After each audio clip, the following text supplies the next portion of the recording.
टाढै बस्नु ल थाहा छ तिम्रो स्वतन्त्रतामाथि बाधा भाछु म राम्रो फुल देखेपछि हात लगाउने धेरै हुन्छ नि माफ गर सम्बन्ध जोगाउन काँडा भाछु म तिमी कामले थाक्न सक्छु मैले मालिस गर्नलाई छैन समाजको नजरमा मलाई मर्द बन्नलाई मलाई गाह्रो पर्दा अङ्गालोमा बेरी दिए पुग्छ पर्दै नानी भोकै भोकै तिमी व्रत बस्नलाई तिमी रिसले आगो हुँदा पानी बन्छु म भोलि नातिलाई सुनाउँदा कथा रानी बन्नु ल कहिले काहीँ कामले थाक्दा थोरै रक्सी पिउँछु म मलाई थोरै थोरै मात्र तिमी गाली गर्नु ल मलाई जित्नु छैन एक्लैसँगै हारिदिए पुग्छ म हारिरुँदा आँसु तिमीले झारिदिए पुग्छ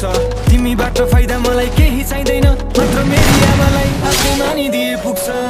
आउनु है तिमी फर्केर बसिरहन्छु म पर्खेर तिमीलाई नै सम्झे